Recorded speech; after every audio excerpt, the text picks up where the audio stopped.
time check dito sa Lebanon, 7:20. Kaalis lang ng asawa ko at mga bata. So ngayon, dahil marumi ang aking balkon, kailangan kong maglinis. Kasi nga yung wind ba, hangin ng dash. Last week, hindi pa ako nakalinis. Sobrang dumi. So maglinis ulit tayo sa ating balkon.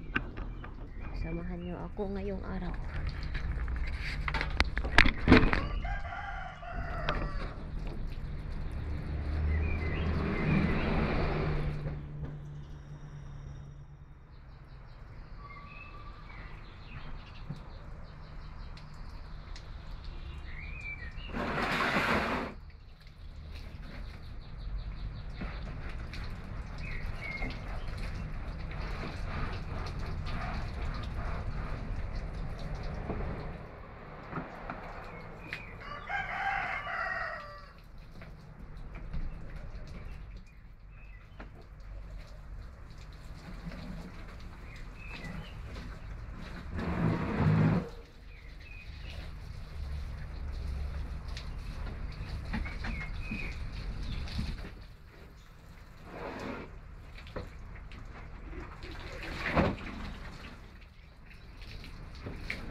Hello po, tapos na ako naglinis. Naglinis din po kami ng sasakyan ni Madam Tonet. Nagkasakit pala siya, kaya hindi nyo nakikita siya. Nagkasakit po siya, kaya ngayon nyo lang makita.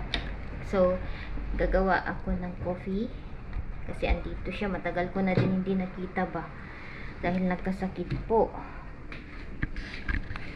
So, tinulungan ko siyang naglinis ng sasakyan niya kasi marumi. Ayan, mag-coffee na siya. Mag-coffee kaming dalawa. Tapos na ako naglinis sa balkon, guys.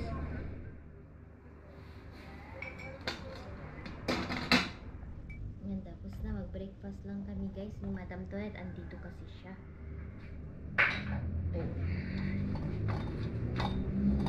Breakfast po tayo.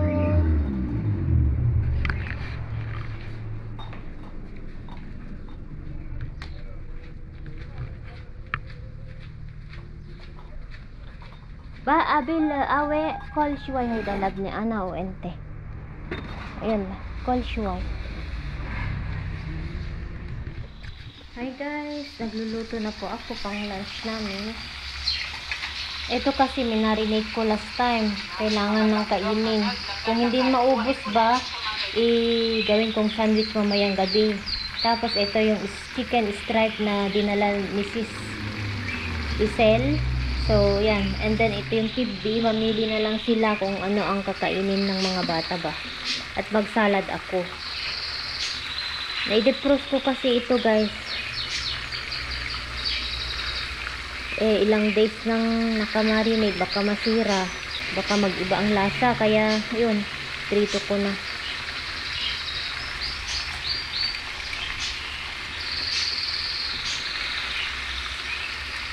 Nakalinis na ako ng balkon kasi parang uulan naman siya.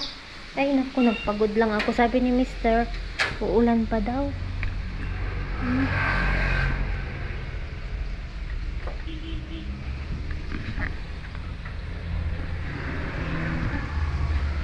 natin para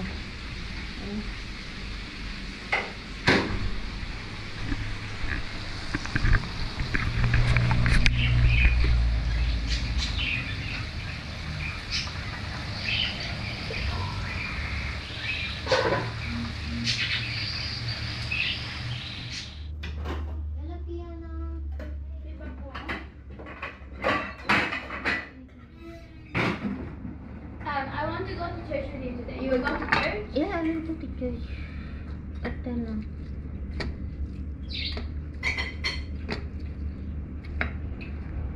You don't have anything yet? No.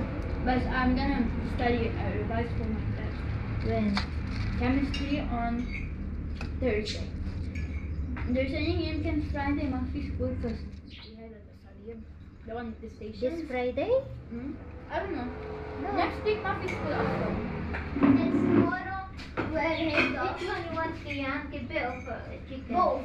Must be bagoong. Muffin laban? Ano ba muffin? There's muffin laban. Just kidding.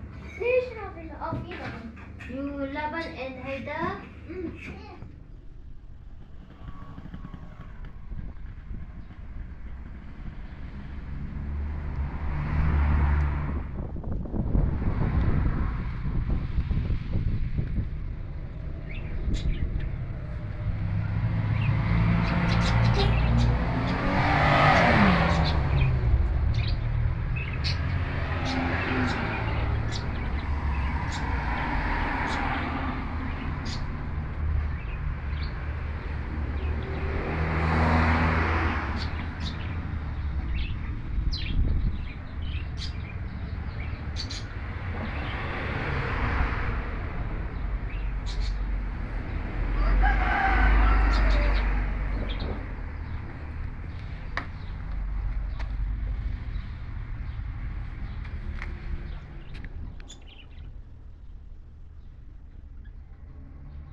Hi guys,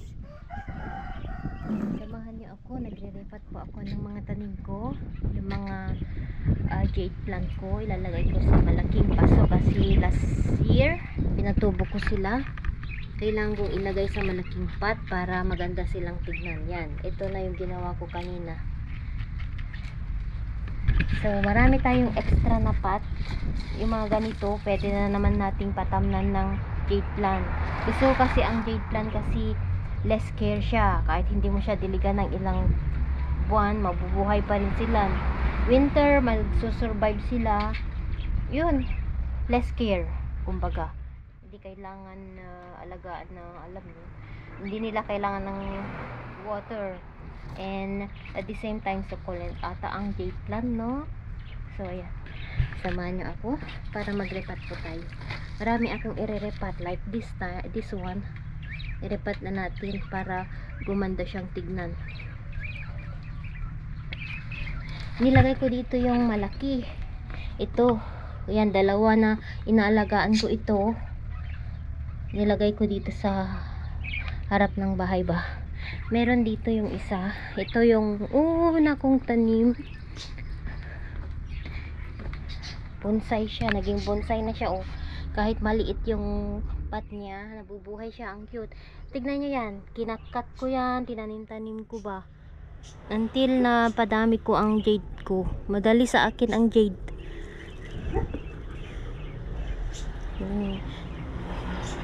Ganda ng form kasi ginawa ko siyang bonsai, diba? Parang umbrella siya.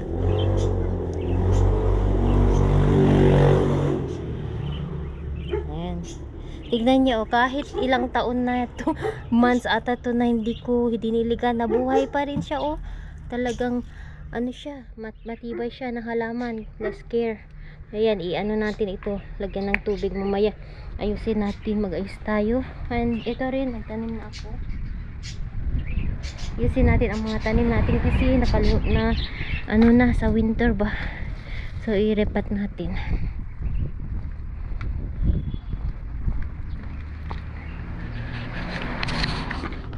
Dito ako i-repat. Yung mga namatay na tanim ko.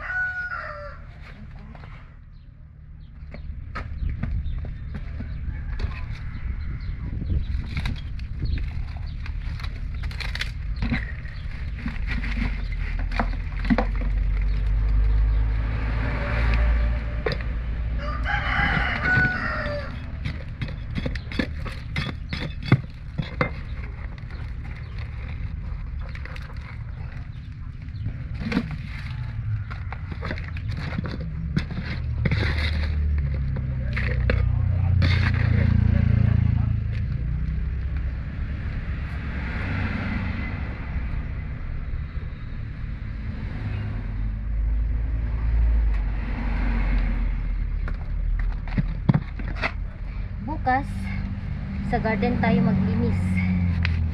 Oo. Mag-start na po tayo maglinis sa garden para magtatanim ng gulay.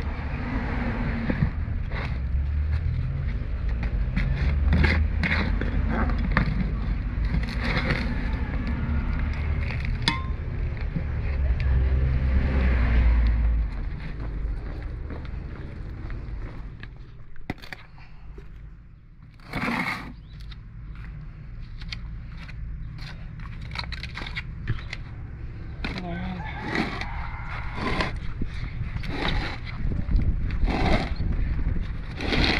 Ito, malaki na din to.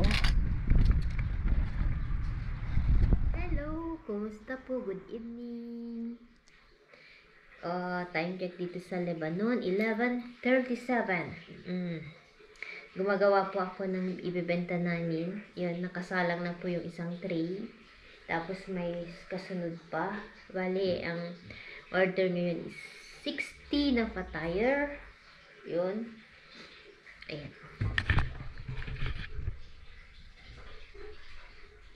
Niluluto ko na yung isang salang.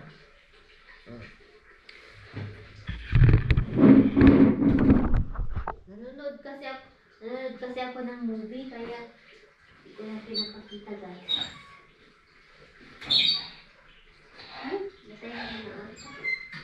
Yan.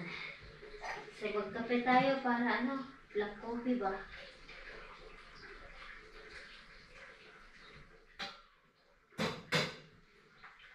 Para may lakas tayo.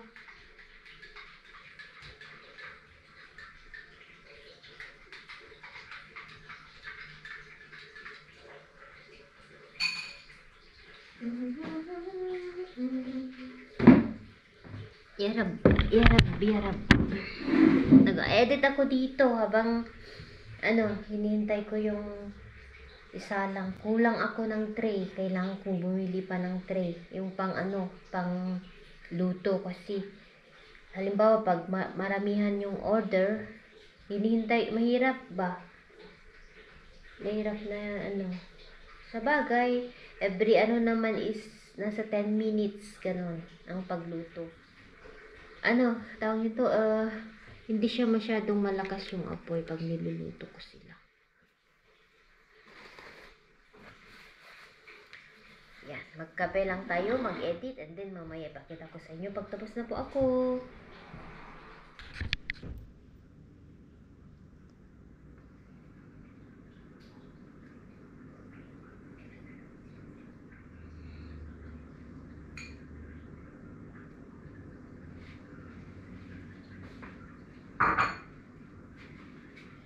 Hello. Nandito pa rin ako sa aking kusina. Magbabalot na po tayo ng tinapay. Time check dito sa Lebanon, 1 o'clock. Maaga pa. Siguro mga 2:30 tapos na ako.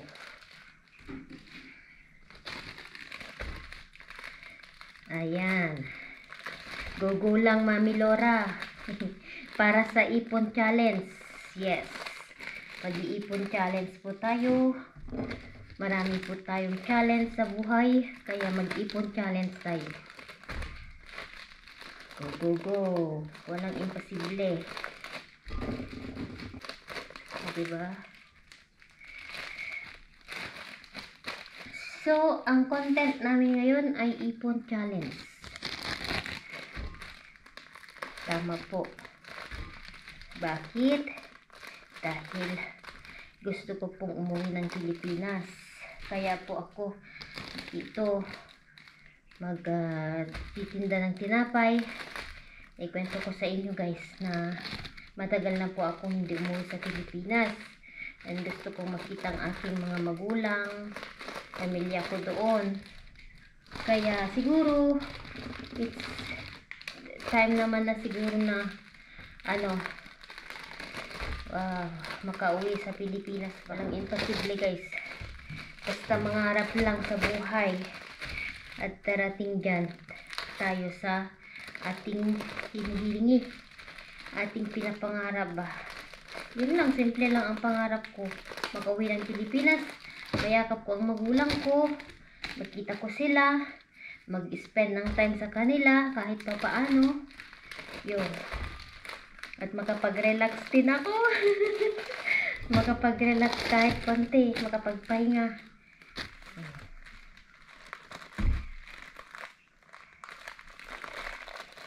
Gusto ko na kasi makita ang magulang ko guys. Alam niyo, miss ko na sila, tumatanda na din sila. So, napag-isipan ko talaga na mag-ipon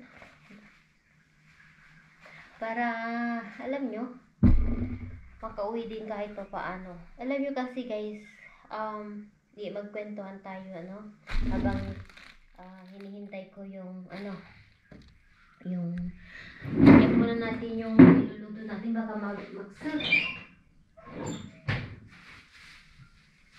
Ay, hindi naman. Nung umuwi kasi kami sa Pilipinas guys, noon ilang years na akong hindi umuwi, 6 years na. Mainit pa yung kaya kailangan. So, kaya yung minsan ini-imagine ko na yung mag-impake ka na ng gamit, tapos nasa sasakyan ka na minsan talaga nag-i-imagine ako dito habang gumagawa ko ng tinapay, yung nasa sasakyan ka na, nasa airport ka na, nakasakay ka na sa plane, bababa ka na sa plane, anong gagawin ko pag makita ko sila. Yun yung minsang ini-imagine ko guys. Ano kayang reaction nila? Ano na kaya silang itsura? Ano na kaya magiging emotional ba sila? Ganon, emotional ako o magiging matuwa ako? Yung alam mo nyo, yung pagbaba mo ng plane, yung sa airport, yung makipila ka, tapos kukunin mo na yung bag mo, yung mga luggage, walang saya-saya ng ganun guys. Tapos uuwi ka sa province, unang gabi sa bahay, ng araw sa banding ay unang araw sa pagdating, mga ganun-ganun. Ay nako, check natin yung tinapay natin.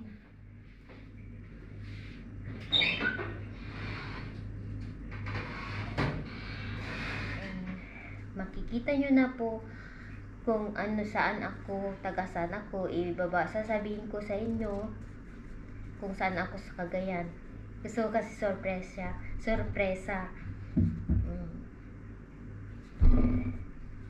Sa mga nagtatanong pala kung taga saan ako sa Cagayan, gusto ko kasi sasabihin pag nakauwi na kami, ganyan.